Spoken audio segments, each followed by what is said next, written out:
This is Dr. Chalmers. Welcome to Wellness Insights with me, Dr. Chalmers. What statistical evidence do I have regarding the impact of cannabis legalization? There's an NIH study. By the way, real quick, for those of you who don't understand, you don't get to just say whatever you want to in a TED Talk. When you do a TED Talk, every single thing you say, if you don't have solid research to back it up, they will kick your talk out. You don't get to, they won't publish it. So every TED Talk that's published, the research has been looked at, reviewed, and proven to be functional accurate. That's the deal. So there was a research study that showed 24%. So the states that legalize cannabis see a 24% drop in opioid overdose deaths within the first year. That is significant. And, so that was from the National Institute of Health. And again, remember, if we think that there's any bias, they're biased against cannabis, not for it. So that 24% number might be higher, but it's pretty solid. So yeah.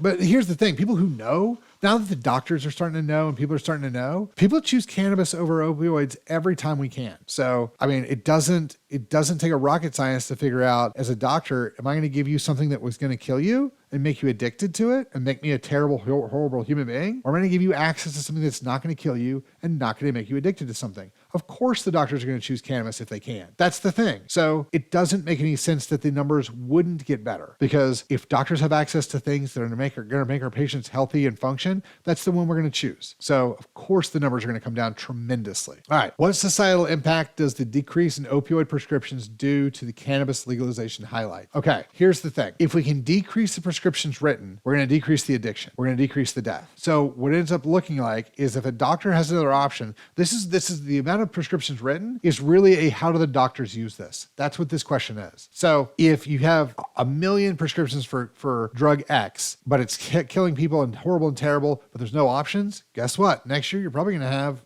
1 million prescriptions for drug X. But if all of a sudden something comes along, you're like, hey, look, this is now legal. It is super safe. It will take care of the pain just like drug X, but it won't kill anybody. The doctors are going to write whatever is not drug X. Will this help my patient? Yes. Will it keep them from dying? Yes. This is my new first choice. And that's where we need to go. This should really highlight that the doctors want cannabis. The doctors are using cannabis instead of opioids. The doctors who are supposed to know what they're doing are choosing cannabis. Now, one of the things I will tell you, the only thing I didn't like about the painkiller deal is that the light it put some of the medical doctors in. What you have to understand is that all doctors want to help people. That's why they got into what they're doing. We didn't have anything to help them with. Yeah, pain sucks. Pain's terrible. And for a while, we all thought, hey, this is great. This is working. And then they found out that it wasn't. So that's the only downside. But as soon as docs have an option that's better, they'll use it. That's why I'm trying to highlight the fact that people died less when they had cannabis instead of opioids. It's a greater choice. It's the better choice. The doctors know it and they're going to use it. The more people find out about cannabis, the more we change the perceptions of the 40 years of telling people how bad it was.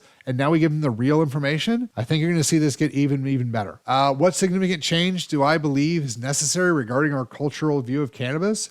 We need to talk about this more. We need to have the real information out. We need to have experts. Like I will go talk to anybody on any podcast. I will debate anybody that wants to know. Let's sit down and let's talk about this. Let's talk about it. We've been telling it, the government's been telling us since I was a kid, since the late 70s and the 80s, that cannabis is the worst possible thing in the world. It's a gateway drug. You're going to smoke one joint and then you're going to be crazy. You're going to smoke one joint and then it's straight to crack, which is never panned out in any real research. I know a lot of people who are like, I used to do coke, but I really like cannabis. I quit doing coke and now I do cannabis. I quit drinking alcohol because of cannabis. So, we just need to talk about this more. We need to, if our culture can have another conversation about it, a real honest conversation, that's what's important. If you guys have any questions, hit us up, questions@chalmerswellness.com. Thanks.